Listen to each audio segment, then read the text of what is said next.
Hi, everybody, and welcome to a Land Grant Podcast Network instant recap show for Ohio State's 38-3 victory over the Michigan State Spartans. My name is Matt Tamanini. I'm coming to you solo tonight. Probably not going to dive too deep into this game specifically because, as you know, it was a 38-3 victory. Ohio State was up by the score of 35-3 going into halftime, really pulled the foot off the pedal in the second half. We're able to get a lot of young guys into the game on both offense and defense. But I did want to run through some thoughts from this game, some things that we saw, and some bigger picture things from around college football and, of course, the Big Ten. I think despite the fact that Ohio State was only able to muster a field goal in the second half, beyond that, you can't really have a whole lot of things to be upset about from this performance. This was by far Kyle McCord's best day as Ohio State's starting quarterback. He finished 24 of 31 for 335 yards and 3 touchdowns.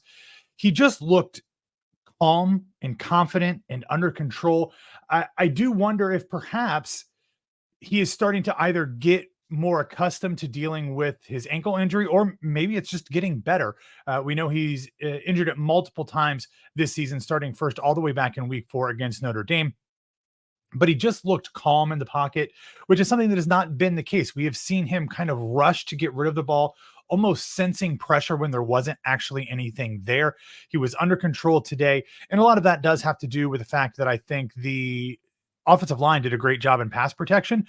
There was still some issues in run blocking, but the pass pro has continued to be good all season long. There's been a dip in the last few weeks, I felt like, which might have also contributed to some of Kyle's issues with accuracy in recent weeks. But I thought they did a very good job of keeping the pocket clean against the Spartans on Saturday night. And I think that allowed Kyle the chance to make good decisions. I think we saw him in previous weeks. We've seen him kind of go too quickly to his checkdowns.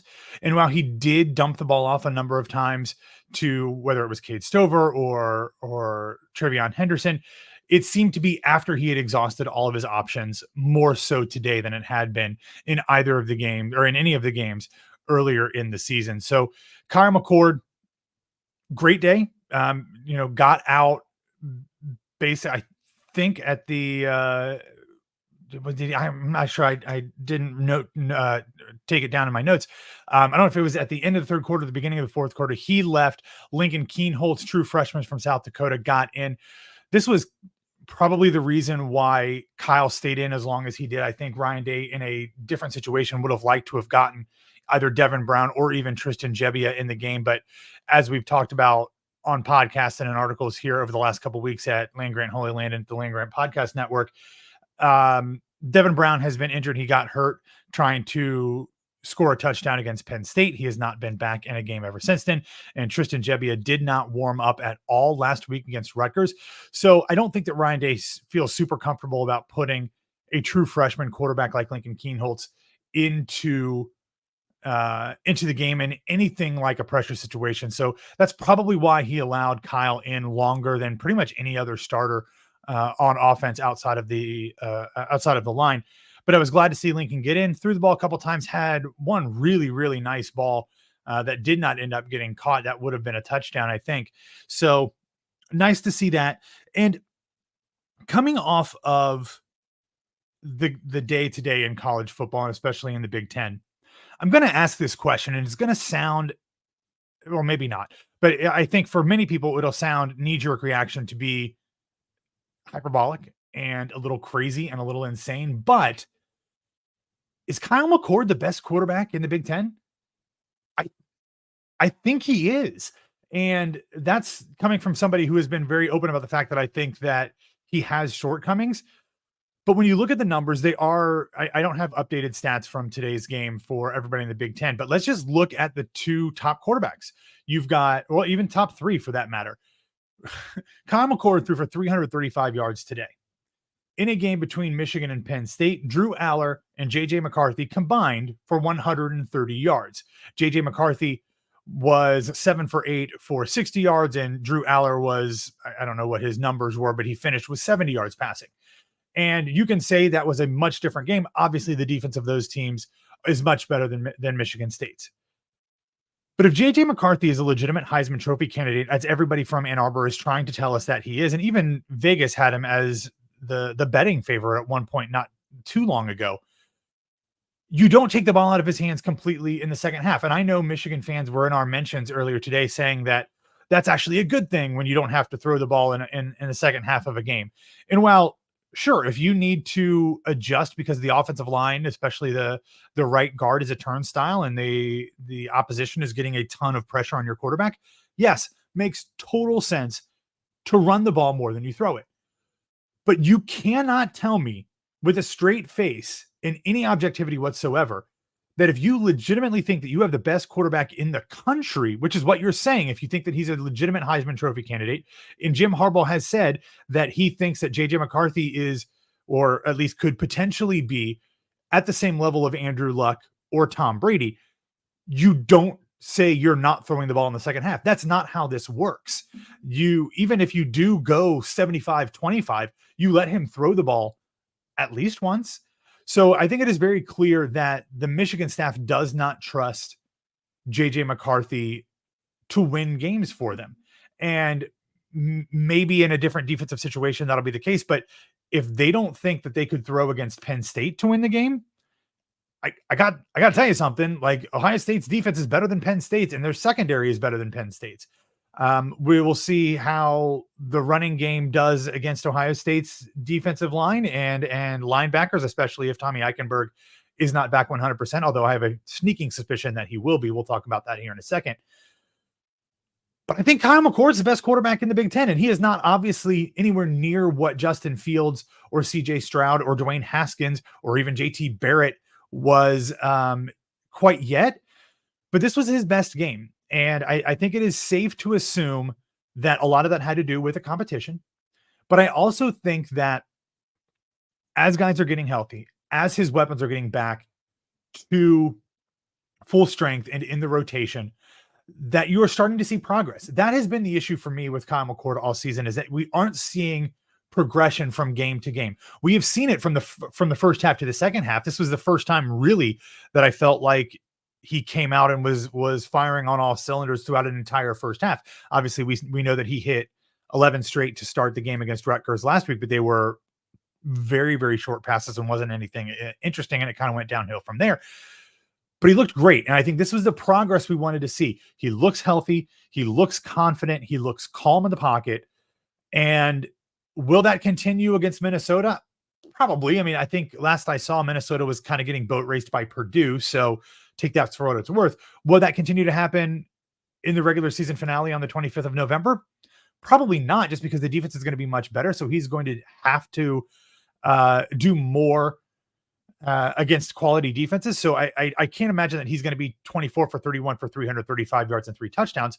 But if he can have that same level of decision-making, that same level of calmness in the pocket, and he's able to set his feet. And I think, for everything we talk about Todd Blackledge and that entire announcing crew being pretty awful on NBC, I think he did a good job of highlighting the fact that the issues with Kyle McCord have been because he has not been strong in his mechanics.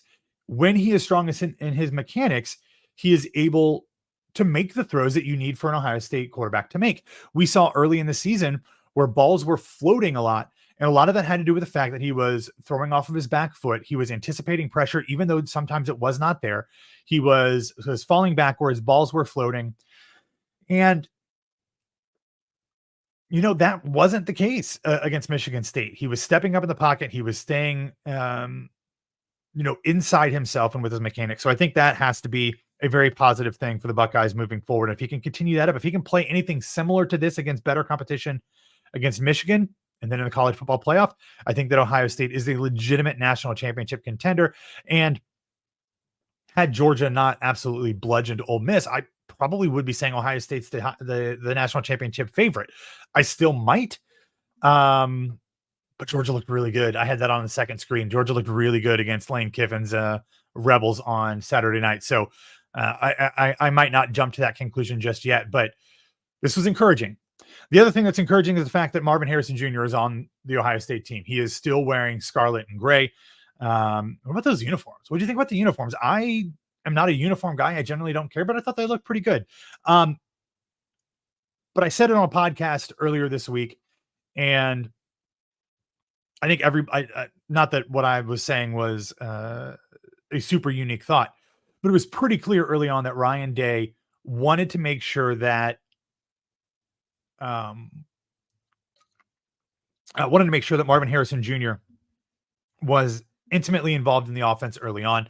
He finished with 149 yards receiving and 2 touchdowns through the air. He also got his first career rushing touchdown, which was a very fun misdirection counter end around. That was his first rushing touchdown. So he ended up with 168 total yards from scrimmage and 3 touchdowns.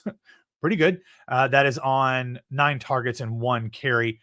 It is clear that they are really going to make a push for him to be a Heisman Trophy finalist. I don't know that he can win this without going absolutely ballistic against Michigan. I think, as far as I'm seeing it, he's going to be up against 3 really quality quarterbacks. Michael Penix Jr. from Washington, Bo Nix from Oregon, and I'm recording obviously either right before or right during the beginning of the USC Oregon game. And then also, to me, I've been saying it over on the Fans First Sports Network college football feeds, Fame and Fortune, and everything that goes with the podcast, that Jayden Daniels is a Heisman Trophy finalist. Like, he even, depending on how things break in the last few weeks of the season, despite the fact that LSU has 3 losses, do they have 3 losses already? He might be the winner. I mean, if you look at his numbers, he is number 1 in a lot of the big metrics. He is also in the top 2 or 3 in pretty much everything else. And even the other great quarterbacks, including Michael Penix Jr., are not that high in everything. So I think the wins and the losses for LSU are going to keep Jayden Daniels from winning. But as far as I'm concerned, there's no way, especially in this game that is still going on as I'm talking. I'm watching it over here. If you're on the live stream, you can see I keep looking over here to the side a little bit. He's a finalist. So I think right now I would guess that unless something crazy happens with any of these guys, we're going to see Penix, Nix, Daniels, and Harrison in New York in that second weekend of December. I think I'm actually going to be there. I might try to get some sort of press credentials to go cover that in some way. But Marv is insane. He passed Chris Carter for career receiving touchdowns. He tied David Boston with 14 100-yard games. And he still has 3 at least 3 games left, maybe 5 games left to kind of continue to set records as an Ohio State receiver. It's going to suck when he's gone because he is so good. But we've been through this with Ohio State wide receivers kind of coming in, breaking records, and heading to the NFL and being offensive rookies of the year. And I think he is certainly going to be a top 5 pick at the worst, easily the number 1 wide receiver. So Marv is insane. Marv is incredible. And I think the fact that he is continuing to find ways, or the offense is continuing to find ways to get him the ball, and not just relying on, hey, go deep and we're going to chuck it up to you. Not only did we see that creative end around, but there was one, and I don't remember if it was a third down, or I think it was a third down, like a 3rd and 5, and it was just a slant to him. He's unstoppable on those plays because they have to give him enough cushion, because if not, he's going to run by the defender. And unless there is just a linebacker kind of bracketing him to the inside, he's going to catch it every time. So I love the fact that Marvin Harrison Jr. is not only just a focal point, as he has been all season, but they are continually working out new ways to get him the ball. And I hope, and I've said this for decades, that they're like saving stuff for Michigan. I don't know if that's true, but I hope that they've got some creative plays up their sleeves to get him the ball in the biggest game of the year. On offense, we're going to continue with TreVeyon Henderson. He did not do the numbers that I thought he would on Saturday. He did rush the ball 13 times for 63 yards and a touchdown. He also caught 2 passes for 14 yards, but they spelled him. He only had, like I said, 13 carries and 2 receptions. They got him out pretty early, and I am totally fine with that. What we don't want to see is Ohio State letting guys play longer than is necessary in these final 2 games before the Michigan game, and then someone getting hurt. We saw Mike Hall Jr. from the defensive line get hurt. No real word on what that was all about. I saw reports that he was getting taken back, but nothing. I didn't see what happened. I didn't hear what happened, and I didn't really hear any follow up from any of the beat writers on the game. So hopefully we will hear a little bit more from that either from Ryan Day's press conference or on Tuesday when him and Jim Knowles meet the media. But TreVeyon Henderson still looked great. Only a 4.8 yards per carry average. But the thing with TreVeyon Henderson is boom or bust isn't necessarily the right way to say it, because I think he does do a pretty good job of picking up yardage if there is anything there to pick up. But he is going to be a guy who might get stopped at the line of scrimmage if there's not a hole for him to run through, or he could run for 65. So I was very happy to see what he was able to do today. And overall, getting Cade Stover back, 7 receptions for 79 yards and a touchdown. That was nice to see. He's going to be a very big part of whatever Ohio State does against Michigan and in the postseason. So offense, great. Run blocking could still use a little bit of work, especially because Michigan State, even though their defensive line isn't terrible, is not nearly going to be what Ohio State sees against Michigan and in the college football playoff. But we'll see if they're able to work on that. Moving over to the defensive side of the ball, Michigan State only had 182 yards of total offense. They had 88 passing yards and 94 total rushing yards. And when you think about it, I think especially early in the game, the first few drives, Ohio State was giving up yardage. And when you have Lathan Ransom, who's been out for a few weeks, Josh Proctor out, Tommy Eichenberg out, I think it takes a little bit of time for those guys, even though they've been practicing together, presumably, to get on the same page and kind of figure out what they are doing from a defensive standpoint. And even though they continue to kind of give up a few plays here or there, I was really pleased and impressed by the fact that they stood up and shut things down in the most key important situations of the game. I think they did a little bit more bending and not breaking than we've seen in recent weeks. That has kind of been the mantra or the way that people have described this defense, at least early in the season. And I don't think that's actually the case. Today they were 2 for 14 on third down. Michigan State was. They were 2 for 2 on fourth down. One of those was on the punt. We'll talk about that. But they did give a little bit more than they have in recent weeks, but to only give up 182 yards against any Power 5 opponent, any Big Ten opponent, especially when you had backups in for a majority of at least the fourth quarter and into the third quarter, that's pretty great. Would still like to see a little bit more on the sacks, but in this game, you saw that Jim Knowles was not bringing much of anything.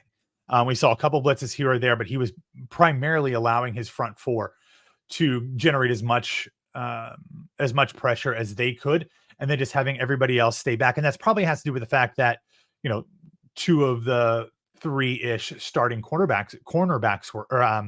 safeties were out, and wanted to just make sure they did everything they could on the back end to not have anything get behind them. But overall, I thought that was pretty impressive. When we're talking about Proctor and Tommy being out, you could see how it impacted the defense. And as I said earlier, I imagine if this was a game against anybody of substance, if this was against a Penn State or maybe not Rutgers or Wisconsin, especially because Wisconsin, we know, lost to Northwestern on Saturday. But if this was against a really good team, I think they would have been out there. But there's no reason to play them in this game when your defense can do what it did without them there. Let's get those guys healthy. Let's get them ready to play in the regular season finale, because that's all that matters. You can't win that game, I don't think, without Josh Proctor and Tommy Eichenberg. And I really would prefer not to find out if they could win without Lathan Ransom. So I don't need to see any of those guys next week unless they feel like they need to kick the rust off.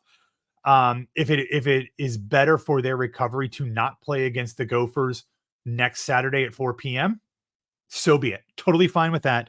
Get them ready for the game that matters the most, or really the only game that matters, because everything else has been kind of a prelude to that. And while the Notre Dame and the Penn State games have been close and they have been trying and taxing, they are just the appetizer, the amuse-bouche, so to speak, for the regular season finale, assuming both Ohio State and Michigan take care of business next week. Ohio State, as I said, plays Minnesota.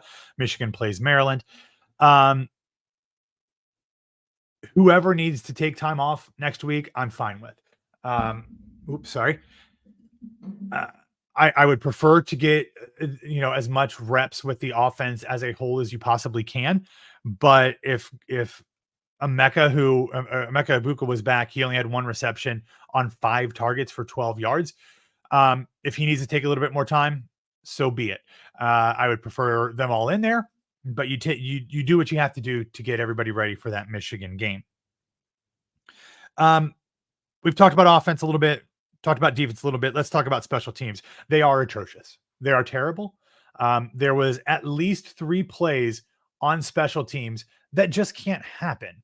I mean, when the announcers are calling for watch the fake punt here, and then they run the fake punt and your team can't stop it, that is a coaching issue. Now, obviously you want the execution to be better because they were in a punt safe situation there. They a personnel package, but still, like, that can't happen.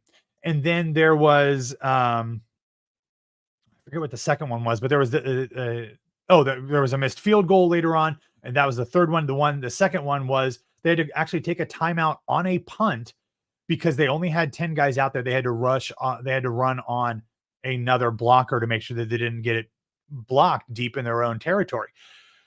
Look, I don't like calling for people's jobs. There are other people on the land grant staff who have no problem doing that. But Parker Fleming's just bad. I mean, Gene Ross, who's my co-managing editor at Land Grant, he's been writing all season, actually dating back to last season, that Parker Fleming should not have a job at Ohio State. He's just bad. And it, it hasn't cost you. And I don't know that it will, but it could. I mean, look at Urban Meyer and Jim Tressel. Like, they so prided themselves on their special teams play. And I think Ryan Day would like to, but it just hasn't been there. So special teams was atrocious. You can't do that against Michigan.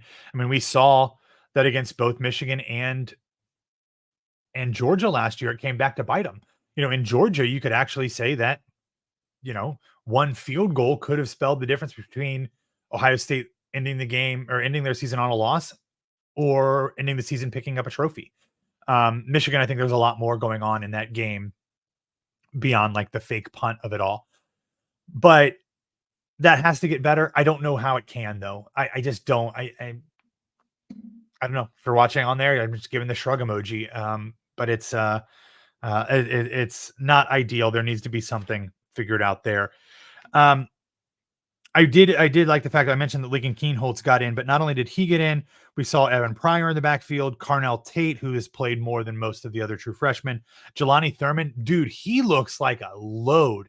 He's a tank. He was running over guys. Still seems to have a little bit of baby fat that guys have coming in. I'm sure the strength and conditioning staff at Ohio State will work on that and turn him into even more of a bigger physical freak. But he looked tough to tackle, and that's really exciting. I'm excited to see what happens with him moving forward. But it was fun to see those young guys get in. Would have liked for Ryan Day to at least give them a little bit more opportunity to move the ball rather than just handing it off. But like I said, I can't be mad about it because that is completely designed to move the clock along to make sure people don't get hurt. So I'm totally fine with that. All right, before we go, I have to talk about the Michigan thing. Like, how is this real? Like, this is a legitimate situation that we are talking about in which Michigan, a team competing for a college football playoff berth, is spending so much time whining about getting caught cheating that we have an assistant coach after a game, who is the interim head coach, crying and swearing on national television because their head coach had to watch the game at the Days Inn or wherever the hell they were staying. It was absolutely one of the dumbest things I've ever seen in my life. Now, don't get me wrong. Like, I am all for teams and coaching staffs having emotion and loving their fellow whatever, Wolverines, Buckeyes, whatever. But they are acting as if something is being done to them. They did this. Whether Jim Harbaugh actively was involved in this sign stealing scheme, and I'll whatever, quality reporters that I trust have said that they feel like he didn't know. Okay, I'll take you at your word. But it's not like this was being made up. This is all real. They know it's real. They all of the defensive and offensive coordinators, Mentor and Sharon, they were involved. They had Connor Stallions next to them telling them what to do. This is not a surprise. So to act as if they are being persecuted is just the most Michigan thing in the world. They have always felt that they're entitled. They've always felt that they are better than everybody else, both academically, both on the field, both morally and ethically. And it's always been a crock of shit, to borrow a word that I heard on NBC's broadcast after the game, or Fox's. I'm sorry. It's just not true. And the responses that we've gotten from it are admitted trolling. Like, I have been doing most of the trolling on the Land Grant Twitter feed. It's just fun because, like, it's ridiculous. I personally do not think that Michigan sign stealing caused Ohio State to lose 2 straight games in the rivalry. I just don't. I think you can watch those games and obviously tell that there was a physical disparity in how those teams were put together and how those teams were coached and how those teams were just built. But it's still funny as hell. Like, it's just funny. Everything about it is humorous. The fact that it was like just a dude buying tickets and recording stuff on his cell phone. Then he had sunglasses that could record video on the Central Michigan sideline. The fact that it's just, I don't even know what to say, because it's the most obvious and painfully obvious thing I've ever seen in my life. And yet their fans and their team and all of their in-pocket media members, because there's a lot of them that show up, they're all making it sound like this is like some travesty of justice. It's just not true. Just stop. Just stop. Take it. Accept it. You were cheating and you got caught. There's a saying in my family: if you ain't cheating, you ain't trying. So there's no, do what you got to do to win. But you got caught, and just own it. Like, move on. It's fine. Jim Harbaugh not being on the sideline for these 3 games is not going to be the difference between whether you win or lose. It was the absolute minimum punishment that the Big Ten could have handed out, because he still gets to be involved in everything that you do during the week. It doesn't penalize the kids all that much, the players, and the people who are actually probably doing the cheating, aside from Connor Stallions, who's already resigned / been fired. They still get to be there. The coordinators, the play callers are still there. So nothing is really going to change, other than you won't have that weird dude with the khakis on the sideline. So it's fine. Move on. Take it. The NCAA is going to hammer you next spring anyway. So just accept what you've got. Move on. Don't make this a thing, because it just makes you look more ridiculous. All right. That is all that I've got. Thank you for listening to this Land Grant Podcast instant recap show for the Ohio State Buckeyes 38-3 victory over Michigan State. We'll be back next weekend. I will not be here, but somebody else, Justin Golba, my normal co-host, and somebody else, I believe Jordan Williams, will recap that game for you. If you do not already, please make sure that you subscribe to the Land Grant Podcast Network's feed on Apple Podcasts, Spotify, wherever you get your daily dose of audio goodness. You can follow us on social media at LandGrant33. You can follow me at BWWMatt. All right. Thanks again for watching or listening. We will talk to you soon. And as always, go Bucks.